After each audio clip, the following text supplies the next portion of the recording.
Assalamualaikum warahmatullahi wabarakatuh. Teman-teman, gimana kabarnya? Mudah-mudahan kita semua tetap berada dalam lindungan Allah Subhanahu wa taala. Amin ya rabbal alamin. Baik, teman-teman, pada kesempatan kali ini saya akan menjelaskan tentang rounding of decimal, yaitu pembulatan pecahan desimal. Oke, seperti apa pembahasannya? Silahkan simak baik-baik penjelasan berikut ini.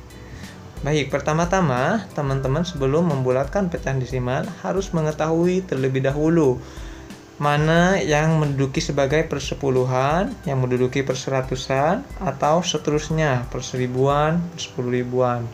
Nah, karena pada bilangan desimal pasti ada komanya. Jadi ada angka yang di depan koma, ada angka yang di belakang koma. Itu pada bilangan desimal. Oke, untuk angka yang di belakang koma dimulai dari persepuluhan, perseratusan, lanjut perseribuan, dan seterusnya. Untuk angka di depan koma itu merupakan bilangan bulat.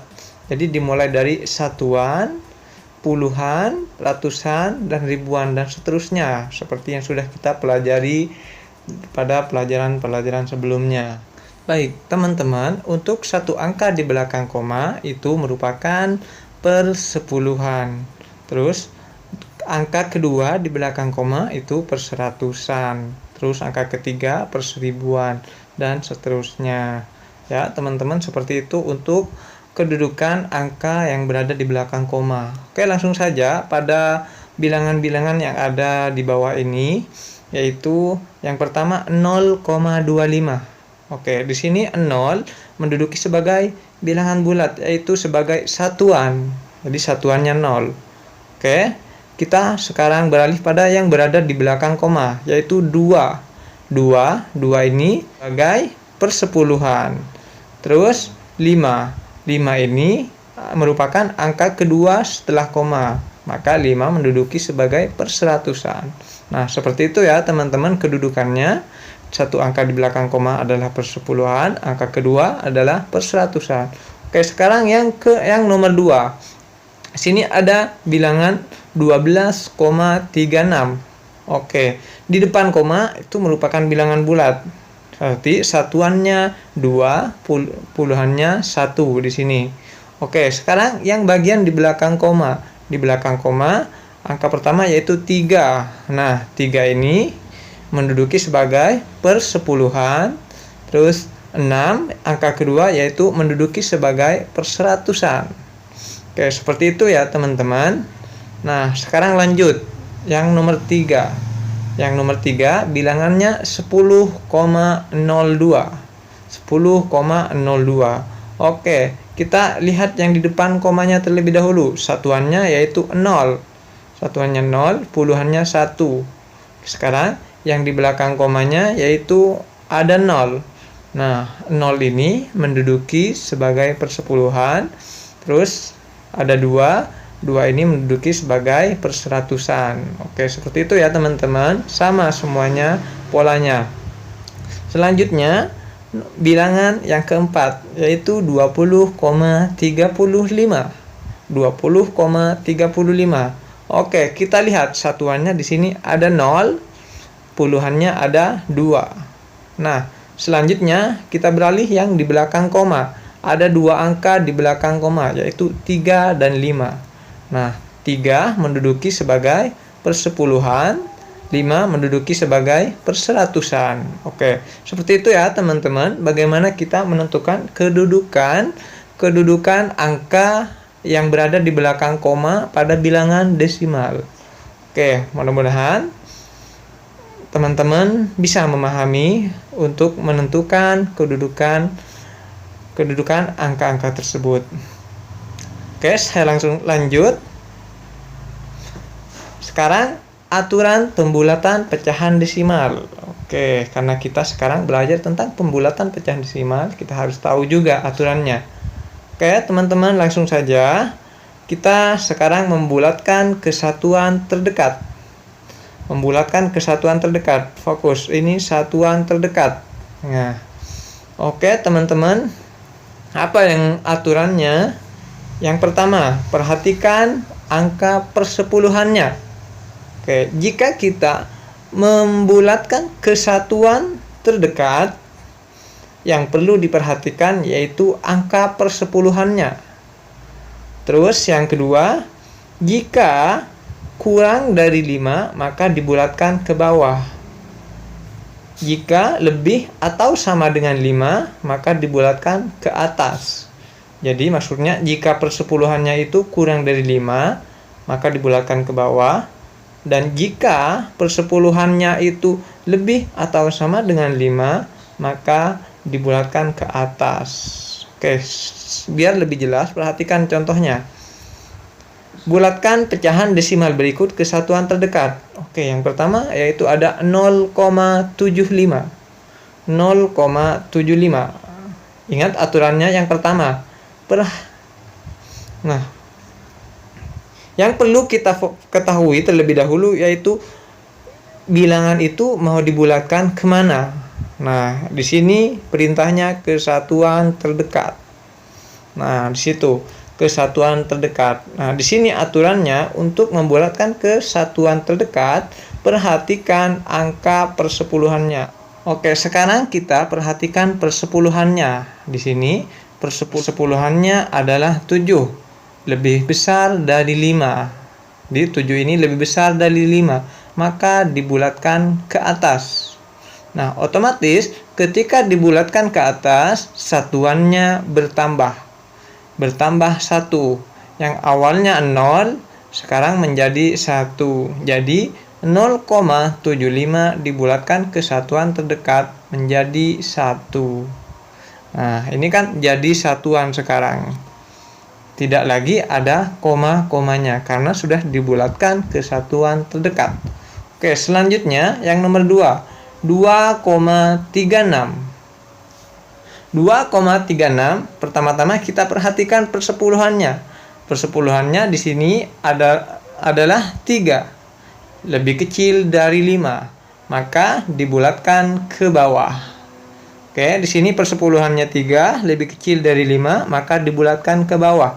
Oke, ketika dibulatkan ke bawah, maka nilai satuannya tetap. Jadi 2,36 dibulatkan ke satuan terdekat menjadi 2. Jadi 2-nya tetap tidak bertambah. Beda dengan yang di atas, 1 di sini asalnya 0.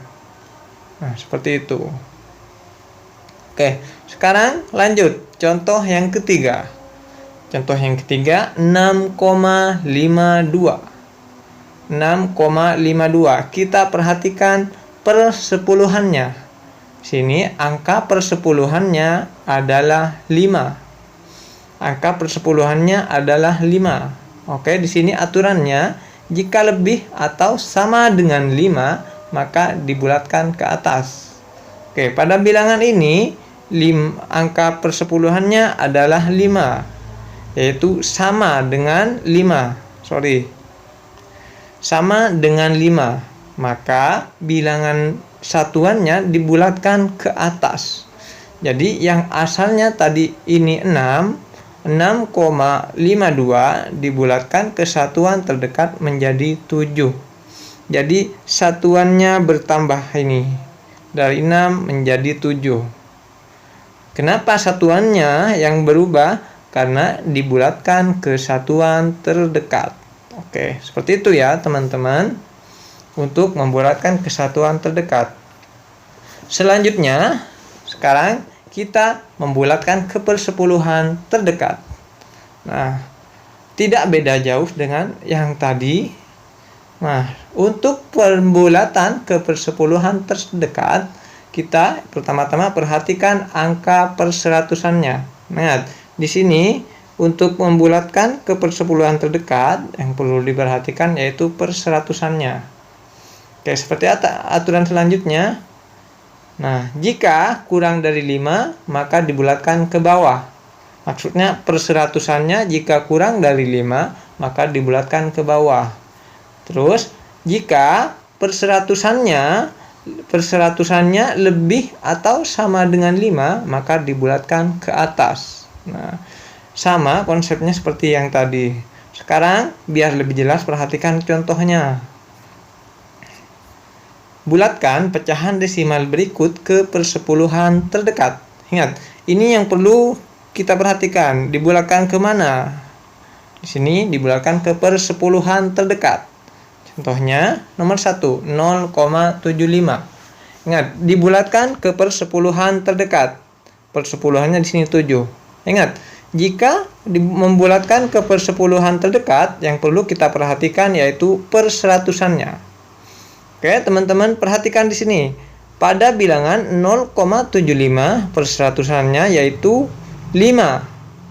Perseratusannya 5. 5 sama dengan 5. Maka dibulatkan ke atas. Ketika dibulatkan ke atas, maka angka persepuluhannya bertambah. Yang awalnya 7, sekarang menjadi 8. Jadi 0,75 dibulatkan ke persepuluhan terdekat menjadi 8. Nah, seperti ini. Persepuluhannya yang bertambah.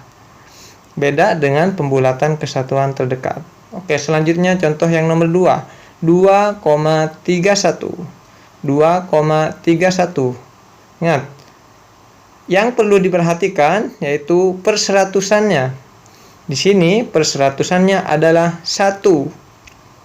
Perseratusannya adalah 1. Lebih kecil dari 5. Maka dibulatkan ke bawah. Sehingga persepuluhannya ketika dibulatkan ke bawah tetap tidak bertambah. Di sini persepuluhannya 3. Jadi tetap di hasilnya persepuluhannya 3. Maka 2,31 dibulatkan ke persepuluhan terdekat menjadi 2,3. Nah, jadi ketika dibulatkan ke persepuluhan terdekat hanya ada angka persepuluhan paling belakang. Hanya ada angka persepuluhan. Oke, sekarang contoh yang terakhir itu 6,37. 6,37. Perhatikan pertama-tama perseratusannya. Sini perseratusannya 7. Perseratusannya 7. 7 lebih besar dari 5. Maka dibulatkan ke atas. Oke. Ketika dibulatkan ke atas, maka persepuluhannya bertambah 1. Persepuluhannya ditambah 1. Jadi 6,37 dibulatkan ke persepuluhan terdekat menjadi 6,4. Sini yang asalnya 6,3 menjadi 6,4 karena perseratusannya lebih besar dari 5. Oke, seperti itu ya teman-teman. Caranya untuk membulatkan bilangan desimal. Nah, kuncinya seperti itu. Seperti tadi yang saya bahas. Pertama, untuk pembulatan kesatuan terdekat yang perlu kita perhatikan persepuluhannya. Untuk membulatkan ke persepuluhan terdekat, maka yang perlu diperhatikan perseratusannya. Jadi yang di belakangnya yang perlu kita perhatikan. Oke, seperti itu ya teman-teman untuk pembahasan pembulatan pecahan desimal. Di sini pembulatan pada satuan terdekat dan persepuluhan terdekat. Oke. Demikian pembahasan dari saya mengenai pembulatan pecahan, kesatuan, dan persepuluhan terdekat. Semoga bermanfaat. Kurang dan lebihnya saya mohon maaf yang sebesar-besarnya. Assalamualaikum warahmatullahi wabarakatuh.